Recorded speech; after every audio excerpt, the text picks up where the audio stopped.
Hi friends, I'm కోటి. Welcome to tricks విద్యాలయం. ఏ పరీక్ష అయినా కావచ్చు, మనం ప్రాథమికంగా పాలిటీ నుంచి లోక్సభ, రాజ్యసభ, విధానసభ, విధాన పరిషత్ నుంచి మనం తప్పనిసరిగా బిట్టును ఆశించే అవకాశం అనేది ఉంటుంది. కనుక వీటి నుంచి సంపూర్ణంగా నేర్చుకున్నట్లయితే, అంతేకాకుండా ప్రస్తుత రాజకీయాలకు మనం అన్వయించుకున్నట్లయితే ఈ కాన్సెప్ట్ని మనం ఎక్కువ కాలం గుర్తుంచుకోవచ్చు. అంతేకాకుండా ఈ కాన్సెప్ట్ నుంచి మనం మార్క్స్ను గెయిన్ చేసుకోవచ్చు. అయితే దీని గురించి మనం వివరణాత్మకంగా మొత్తంగా ఒకే దగ్గర నేర్చుకున్నట్లయితే మనం ఎక్కువ కాలం గుర్తుంచుకోవచ్చు. లోక్సభ నిర్మాణం ఆర్టికల్. లోక్సభ గురించి తెలియజేసే ఆర్టికల్ 81వ ఆర్టికల్. ఓకే, రాజ్యసభ గురించి అయితే 80వ ఆర్టికల్ తెలియజేస్తుంది. లోక్సభలోని గరిష్ట సభ్యుల సంఖ్య 552 మంది. కానీ ప్రస్తుత లోక్సభలో 545 లోక్సభ స్థానాలు మాత్రమే పూర్తిగా స్థానాలను కలిగి ఉన్నాయి. ఓకే, ఎందుకు ఇక్కడ 7 స్థానాలు ఫిల్ చేసి లేవు? కారణం ఏంటంటే రాజ్యాంగంలో లోక్సభ స్థానాలను వారి రాష్ట్రాలకు 530 గాను, కేంద్రపాలిత ప్రాంతాలకు 20 గాను, మరియు రాష్ట్రపతి చేత 2 సీట్లను నామినేట్ చేయడం జరుగుతుంది. ఇందులో రాష్ట్రాలకు కేటాయించిన 530 స్థానాలు కూడా కంప్లీట్ చేయడం జరిగింది. కాకపోతే కేంద్రపాలిత ప్రాంతాలకు కేటాయించిన 20 స్థానాల్లో 13 స్థానాలు మాత్రమే లోక్సభ అభ్యర్థులు ఉన్నారు. మిగతా 7 స్థానాల్లో కూడా లోక్సభ సీట్లను కేటాయించకపోవడం జరిగింది. అందుకే ప్రస్తుతం లోక్సభలో 545 మంది మాత్రమే ఉండడం జరిగింది. ఓకే, మిగతా 7 ఎక్కడ అంటే కేంద్రపాలిత ప్రాంతాలకు 20 లోక్సభ సీట్లను కేటాయించడం జరిగింది. అయితే 13 సీట్లు మాత్రమే ఫిల్ చేశారు. ఓకే, మొత్తం కేంద్రపాలిత ప్రాంతాలు 7. అందులో మన రాజధాని అయినటువంటి ఢిల్లీకి 7 స్థానాలు కేటాయించారు. మిగతా 6 కేంద్రపాలిత ప్రాంతాలకి ఒక్కొక్కటి చొప్పున 6 సీట్లను కేటాయించారు. ఓకే, 7 + 6 13, మిగిలినవి ఎంతండి? 7. కాబట్టి ఈ ప్రస్తుత లోక్సభలో 7 తక్కువగా ఉన్నాయి. మొదటి లోక్సభ, ఇది చాలా ఇంపార్టెంట్ బిట్ అండి. మొట్టమొదటి లోక్సభలో లోక్సభ స్థానాలు ఎన్ని అని అంటే 525. మనం ఎలా గుర్తుంచుకోవచ్చు అంటే మొట్టమొదటి లోక్సభ 1952లో జరిగింది. ఈ 52 చివరి 2 అక్షరాలు 5 2, మళ్ళీ దీన్ని 5 రిపీట్ చేసినట్లయితే 525. 525 స్థానాలు. మొట్టమొదటి లోక్సభలో లోక్సభ స్థానాలు ఎన్ని అంటే 525 స్థానాలు. మొట్టమొదటి లోక్సభ 1952లో ఏర్పాటు చేయడం జరిగింది. కాబట్టి 5 2, మళ్ళీ 5ని రిపీట్ చేసినట్లయితే 525 స్థానాలు కలవు.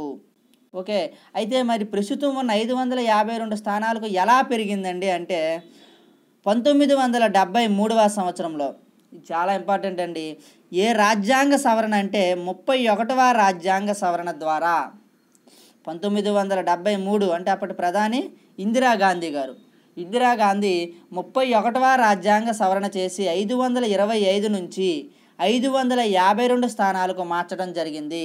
ఓకే, 525లో ఈ 5ని ఇటువైపు పెడితే ఈ 2ని ఇటువైపు పెట్టినట్లయితే 525ని 552గా మార్చవచ్చు. ఓకే, ఈ 525 నుంచి 552కి ఇందిరాగాంధీ కాలంలో 1973లో 31వ రాజ్యాంగ సవరణ ద్వారా లోక్సభ స్థానాలను పెంచడం జరిగింది.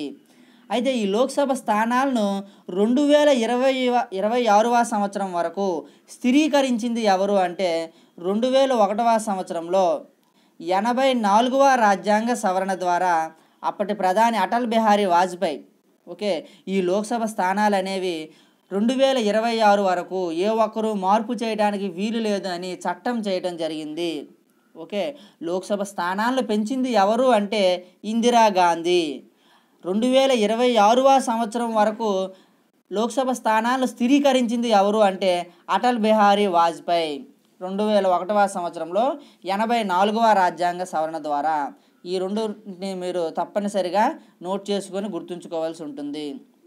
ఓకే, మొదటి లోక్సభలో ఓటర్ల సంఖ్య ఎంత అంటే 17.32 కోట్లు. ప్రస్తుత లోక్సభ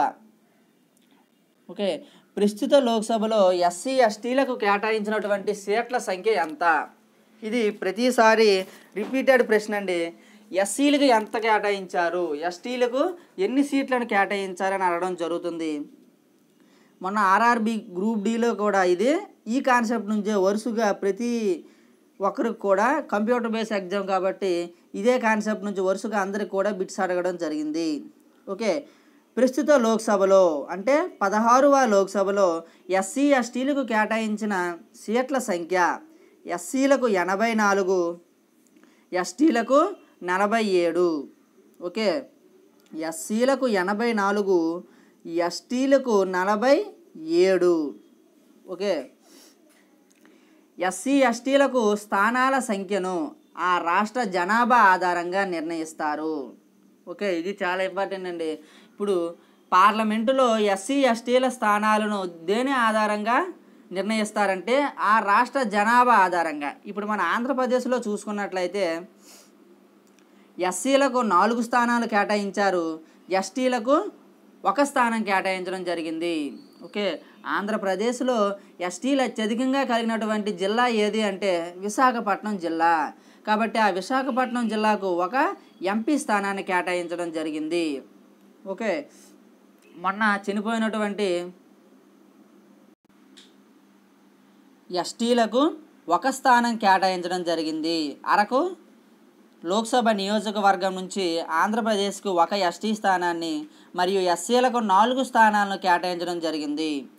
ఏపీపీఎస్సీ నిర్వహించే ఎగ్జామ్స్లో ఈ బిట్ వచ్చే అవకాశం ఉంటుంది. అంటే ఫారెస్ట్ బీట్ ఆఫీసర్ కావచ్చు, ఇతర స్టేట్ ఎగ్జామ్స్లో ఈ బిట్స్ వచ్చే అవకాశం ఉంటుంది. ఆంధ్రప్రదేశ్లో ఎస్టీలకు కేటాయించినటువంటి లోక్సభ స్థానాల సంఖ్య 1, ఎస్టీలకు కేటాయించబడినటువంటి లోక్సభ స్థానాల సంఖ్య 4. మరి ఆ 4 ఏంటండి అంటే మన ఓన్లీ చిత్తూరు, తిరుపతి, అమలాపురం, తూర్పుగోదావరి జిల్లాలో అమలాపురం, గుంటూరు జిల్లాలోని బాపట్ల, ఈ 4 స్థానాలు కూడా ఎస్సీలకు కేటాయించడం జరిగింది. ఎంపీ అర్హత వయస్సు 25 సంవత్సరాలు. ఎంపీ యొక్క జీతం 50,000 రూపాయలు. ఎంపీ యొక్క జీతం తక్కువగా ఉంటుందండి, వారికి వచ్చే ఇతర అలవెన్సులు అనేవి ఎక్కువగా ఉండడం జరుగుతుంది. అదే ఒక ఎమ్మెల్యేకి అయినట్లయితే 1,25,000 రూపాయల జీతం ఉంటుంది, కానీ ఎంపీకి 50,000 జీతం మాత్రం ఉంటుంది. కాకపోతే వీరికి వచ్చే అలవెన్సులు అనేవి ఇతర జీతభత్యాలు ఎక్కువగా ఉండడం జరుగుతుంది. ఎంపీ నామినేషన్ వేయడానికి గాను 25,000 రూపాయలు. ఎంపీ నామినేషన్ 25,000 రూపాయలు. అదే ఎస్సీ ఎస్టీకి చెందినటువంటి వ్యక్తులు 50% అంటే 12,500 రూపాయలు నామినేషన్ వేయవలసి ఉంటుంది. అయితే ఒక ఎంపీ తన యొక్క ఎన్నికల సంఘానికి ఖర్చును ఎంత చూపించాలండి అంటే 70 లక్షలకు మించరాదు. ఎంపీ తన యొక్క ఖర్చును 70 లక్షలకు మించరాదు. చిన్న రాష్ట్రాలు అంటే మన సిక్కిం, గోవా, అరుణాచల్ ప్రదేశ్ వంటి రాష్ట్రాల్లో 54 లక్షలకు మించరాదు. అయితే ఒక ఎంపీ డిపాజిట్ కోల్పోయాడు అంటే 1/6వ వంతు ఓట్లు రాకపోవడాన్ని మనం డిపాజిట్ కోల్పోవడంగా పిలవవచ్చు. అంటే ఒక ఊర్లో 100 ఓట్లు ఉన్నట్లయితే అందులో 16 ఓట్ల కంటే తక్కువ వచ్చినట్లయితే అతన్ని డిపాజిట్ కోల్పోయినట్లుగా పేర్కొనడం జరుగుతుంది. ఎంపీ యొక్క పదవీ కాలం 5 సంవత్సరాలు. అందుకే లోక్సభనే మనం అశాశ్వత సభ అంటారు. ఎందుకంటే ప్రతి 5 సంవత్సరాలకు అది పూర్తిగా రద్దు చేయబడుతుంది కనుక. అందువల్ల ఎంపీ స్థానాలు అనేవి అశాశ్వత స్థానము. లోక్సభ కాల వ్యవధిని చాలా ఇంపార్టెంట్, చూడండి ఒకసారి. ఆప్షన్లో అండర్స్టాండింగ్ ఓరియంటెడ్ బిట్స్ ఏమైనా ఇచ్చినట్లయితే ఈ విధంగా ఇవ్వడం జరుగుతుంది. లోక్సభ కాల వ్యవధిని అత్యవసర పరిస్థితుల్లో 1 సంవత్సరం వరకు పొడిగించవచ్చు. లోక్సభ కాల వ్యవధిని అత్యవసర పరిస్థితుల్లో అంటే 1975, 1964 ఈ సంవత్సర కాలాల్లో అత్యవసర పరిస్థితిని విధించడం జరిగింది. ఈ కాలంలో అత్యవసర పరిస్థితిని 1 సంవత్సరం వరకు పొడిగించవచ్చును. అయితే ఈ అత్యవసర పరిస్థితి రద్దయిపోయిన తరువాత 6 నెలల కంటే ఎక్కువ పొడిగించడానికి వీలు లేదు. ఓకే, అయితే ఒక ఉదాహరణకి మనం చెప్పుకున్నట్లయితే 1975వ సంవత్సరంలో ఇందిరాగాంధీ నేతృత్వంలో అత్యవసర పరిస్థితి విధించడం జరిగింది. అప్పట్లో 1975తో ఆ లోక్సభ అనేది ముగియాలి. కాకపోయినట్లయితే ఈ అత్యవసర పరిస్థితి కారణంగా 1 సంవత్సరం లోక్సభ కాల పరిమితిని పెంచారు. ఎవరు? ఇందిరాగాంధీ నేతృత్వంలో. ఈ 1 సంవత్సరం పెంచిన తరువాత 1976 వరకు ఈ లోక్సభ అనేది కొనసాగించడం జరిగింది. ఏ రాజ్యాంగ సవరణ అంటే 42వ రాజ్యాంగ సవరణ ద్వారా. ఓకే, తరువాత ఇలా అత్యవసర పరిస్థితి విధించడం వల్ల ఇందిరాగాంధీ గారు 1977 ఎన్నికల్లో చిత్తుగా ఓడిపోవడం జరిగింది. ఇది తరువాత విషయం. తరువాత ఏపీలో లోక్సభ స్థానాల సంఖ్య ఎంత అంటే 25 స్థానాలు. ఓకే, లోక్సభ అనగానే మనం లోక్సభ కాన్సెప్ట్ మొత్తాన్ని గురించి కూడా తెలుసుకోవాలి. ఓకే, ఏపీలో లోక్సభ స్థానాలు అంటే మన జిల్లాల గురించి మనం తెలుసుకోవాలి కనుక మనం మొదటగా చూసుకున్నట్లయితే మీ దగ్గర మ్యాప్ ఉన్నట్లయితే ఇంకా ఎఫెక్టివ్గా గుర్తుంచుకోవచ్చు. శ్రీకాకుళానికి ఒకే ఒక ఎంపీ సీట్ ఉంది. విజయనగరానికి 1, విశాఖపట్నానికి 3. ఏంటంటే అనకాపల్లి, విశాఖపట్నం మరియు అరకు ఎస్టీ స్థానం అనుకున్నాం కదా. ఇది వీలుంటే రాసుకోండి. శ్రీకాకుళానికి 1, విజయనగరానికి 1, విశాఖపట్నానికి 3. తరువాత తూర్పుగోదావరికి 2, రాజమండ్రి, కాకినాడ, అమలాపురం. ఓకే, 3. తూర్పుగోదావరికి కూడా 3, పశ్చిమ గోదావరికి 2, నరసాపురం, ఏలూరు. నరసాపురం నుంచి పవన్ కళ్యాణ్ అన్నయ్య అయినటువంటి నాగబాబు పోటీ చేస్తున్నారు. నరసాపురం, ఏలూరు. కేఏ పాల్ కూడా నరసాపురం నుంచే. ఓకే, ఇది వెస్ట్ గోదావరి. తర్వాత కృష్ణా నుంచి విజయవాడ మరియు మచిలీపట్నం 2 లోక్సభ స్థానాలు ఉన్నాయి. గుంటూరులో గుంటూరు, బాపట్ల అనే 2 లోక్సభ నియోజకవర్గాలు ఉన్నాయి. ప్రకాశంలో నరసరావుపేట ప్రకాశంలో ఒకే ఒక ఒంగోలు లోక్సభ నియోజకవర్గం ఉంది. ఓకే, తరువాత నెల్లూరు లోక్సభ నియోజకవర్గం, తిరుపతిలో చిత్తూరులో తిరుపతి మరియు చిత్తూరు నియోజకవర్గం కలవు. తరువాత కడపలో కడప, రాజంపేట నియోజకవర్గాలు కలవు. కర్నూలులో కర్నూలు, నంద్యాల నియోజకవర్గాలు కలవు. అనంతపురంలో అనంతపురం, హిందూపురం నియోజకవర్గాలు కలవు. దీన్ని మీరు ఒకసారి ఆంధ్రప్రదేశ్ మ్యాప్ మీ దగ్గరలో ఉంచుకొని ఓకే ఒకసారి ఆ శ్రీకాకుళం నుండి విజయనగరం, విశాఖపట్నం ఇలా మీరు ఒకసారి మ్యాప్ పైన చూసినట్లయితే మీకు ఇంకా ఎఫెక్టివ్గా ఎక్కువ కాలం గుర్తుంటుంది. మీకు కూడా రాజకీయాలపైన కొంత అవగాహన అనేది రావడం జరుగుతుంది. అంతేకాకుండా మీకు డిస్క్రిప్షన్లో పీడిఎఫ్ రూపంలో లింక్ కూడా ఇవ్వడం జరుగుతుంది. దీన్ని డౌన్లోడ్ చేసుకొని మీరు రెఫరెన్స్గా ఉపయోగించుకోవచ్చును. విధానసభ ఓకే దేశ స్థాయిలో లోక్సభ, రాష్ట్ర స్థాయిలో విధానసభ. ఓకే విధానసభలో గరిష్ట సభ్యుల సంఖ్య ఎంత అంటే కనిష్ట సభ్యుల సంఖ్య విధానసభలో కనిష్టంగా 60 మంది, గరిష్టంగా 500 మంది ఉండవచ్చు. ప్రస్తుతం మన ఆంధ్రప్రదేశ్లో విధానసభ లేదా ఎమ్మెల్యేల సంఖ్య ఎంత అండి? 175. కాబట్టి 175కు దగ్గరలో 170 ఉంది కాబట్టి రౌండ్ ఫిగర్. కాబట్టి విధానసభ గురించి తెలియజేసే ఆర్టికల్ ఏది అంటే 170లో 1వ ఆర్టికల్, 170వ ఆర్టికల్ అని మనం గుర్తుంచుకోవచ్చు. ఒక రాష్ట్రం యొక్క ఎమ్మెల్యేల సంఖ్య దేనిపైన ఆధారపడి ఉంటుంది అంటే ఆ రాష్ట్ర జనాభా పైన ఆధారపడి ఉంటుంది. ప్రతి దగ్గర కూడా విధానసభ అన్ని చదివే కంటే ఎమ్మెల్యేలను నేర్చుకున్నట్లయితే మనకు కొంచెం ఈజీగా అవగాహన అవుతుంది. అయితే ఈ ఎమ్మెల్యేల సంఖ్య అనేది ఆ రాష్ట్ర జనాభాను ఆధారంగా తీసుకోవడం జరుగుతుంది. ఏ సంవత్సరం నాటి ఎన్నికలంటే 1971వ సంవత్సరం నాటి జనాభా లెక్కల యొక్క ప్రాతిపదికన ఈ ఒక రాష్ట్రం యొక్క ఎమ్మెల్యేల సంఖ్యను నిర్ణయించడం జరుగుతుంది. ఓకే అయితే ఎమ్మెల్యేల సంఖ్య 2026 వరకు మారదు. ఓకే ఎంపీల సంఖ్య కూడా 2026 వరకు మారదు. ఈ ఎమ్మెల్యేల సంఖ్య కూడా 2026వ సంవత్సరం వరకు మార్పు ఉండదు. ఓకే అయితే ప్రస్తుతం మన ఆంధ్రప్రదేశ్ 2026వ సంవత్సరం నాటికి 225 ఎమ్మెల్యేల స్థానాలకు పెంచమని అడగడం జరుగుతుంది. ఓకే, ఆంధ్రప్రదేశ్ రాష్ట్ర పునర్విభజన చట్టం ప్రకారం దీన్ని పెంచడం జరుగుతుందని అనడం జరిగింది, కానీ ప్రస్తుతానికి అటువంటి ప్రతిపాదనలు ఏమీ లేవు. ఏపీలో ఎమ్మెల్యేల సంఖ్య 175. ఈ ఎస్సీ ఎస్టీ స్థానాలు అనేవి లోక్సభలో ఇంపార్టెంటే, మన విధానసభలో కూడా ఇంపార్టెంటే. వీటిని మాత్రం తప్పనిసరిగా మీరు గుర్తుంచుకోవాల్సి ఉంటుంది. అయితే ఆంధ్రప్రదేశ్లో ఎస్సీ ఎస్టీలు చాలా బిగ్ అంటే ఏంటంటే చాలా పెద్ద మొత్తం భాగంలో ఆక్రమించి ఉన్నారు లేదా కలిగి ఉన్నారని మీరు గుర్తుంచుకోవచ్చు. ఓకే, బిగ్గు స్థానాన్ని కలిగి ఉన్నారు. బి అంటే 2, ఐ అంటే 9. ఎస్సీ స్థానాల సంఖ్య 29. ఎస్టీ స్థానాల సంఖ్య జి అంటే ఎంత అండి? 7. కాబట్టి ఎస్టీ స్థానాల సంఖ్య 7. మనం ఎలా గుర్తుంచుకోవచ్చు అంటే ఏపీలో విధానసభలో ఎమ్మెల్యేలు ఎస్సీ ఎస్టీకి సంబంధించిన ఎమ్మెల్యేలు బిగ్ అంటే పెద్ద స్థానాన్ని ఆక్రమించారు. బి అంటే 2, ఐ అంటే 9, 29. జి అంటే 7. కాబట్టి ఎస్సీ స్థానాలు 29, ఎస్టీ స్థానాలు 7 అని మీరు గుర్తుంచుకోవచ్చు. ఓకే, ఒక ఆంగ్లో ఇండియన్ కూడా కలిగి ఉండడం జరిగింది. ఎమ్మెల్యే అర్హత వయస్సు 25 సంవత్సరాలు, ఎంపీ అర్హత వయస్సు 25 సంవత్సరాలు. ఓకే, సమావేశాలు చూడండి. ఈ కాన్సెప్ట్ రాష్ట్ర శాసనసభకు సంవత్సరంలో ఎన్నిసార్లు సమావేశం కావాలి అంటే కనీసం 2 సార్లు. గరిష్ట సమావేశాల సంఖ్య పైన ఎటువంటి పరిమితి లేదు.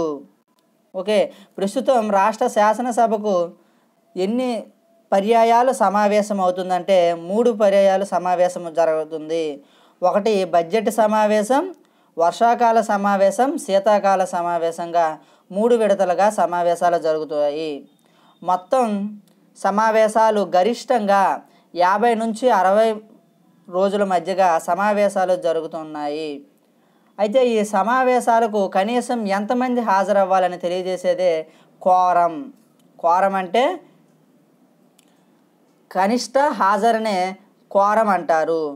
ఓకే, ఆ రాష్ట్ర శాసనసభలోని 1/10వ వంతు మంది శాసనసభ సమావేశాలకు హాజరు కావాలి. ఓకే, 175లో 10% అంటే 17.5 అంటే కనీసం 17 మంది శాసనసభ యొక్క సమావేశాలకు హాజరు కావాలి, లేదా 10 మంది. ఓకే, కొన్ని చిన్న రాష్ట్రాలకు చాలా తక్కువ ఎమ్మెల్యే స్థానాలను కలిగి ఉండడం జరుగుతుంది. మనం చూసుకున్నట్లయితే సిక్కింకి 32 స్థానాలు, మిజోరాంకు 40 స్థానాలు, గోవాకు 40 స్థానాలు ఉండడం జరుగుతుంది. ఇందులో 10% అంటే ఇక్కడ 3, 4, 4 అవుతుందండి. కాబట్టి ఇబ్బంది అవుతుంది కనుక కనీసం 1/10 లేదా 10 మంది వీటిలో ఏది ఎక్కువైతే దాన్నే తీసుకోవడం జరుగుతుంది కోరంగా. ఇక్కడ ఈ తక్కువ ఎమ్మెల్యే స్థానాలు కలిగి ఉన్నాయి కాబట్టి ఈ 3 రాష్ట్రాల్లో కూడా 10 మంది శాసనసభ యొక్క సమావేశాలకు హాజరు కావాల్సి ఉంటుందని మీరు గుర్తుంచుకోవచ్చు. ఓకే, ఎమ్మెల్యేల యొక్క అనర్హతను నిర్ణయించేది ఎవరు అంటే ఆ రాష్ట్ర గవర్నరు. ఓకే, ఎమ్మెల్యేల యొక్క అనర్హతను నిర్ణయించేది ఆ రాష్ట్ర గవర్నరు. ఈ రాష్ట్ర గవర్నర్ అనేవాడు కేంద్ర ఎన్నికల సంఘం యొక్క సలహాను తీసుకొని ఎమ్మెల్యే సభ్యత్వాన్ని రద్దు చేయవచ్చు. ఓకే, ఎమ్మెల్యేల చేత ప్రమాణ స్వీకారం చేయించేది ఎవరు అంటే గవర్నర్ కానీ లేదా అతని చేత నియమించబడిన ప్రతినిధి చేత కానీ ఇతను ప్రమాణ స్వీకారం చేయబడతాడు. ఓకే, ఎమ్మెల్యే యొక్క జీతం 1,25,000 రూపాయలు.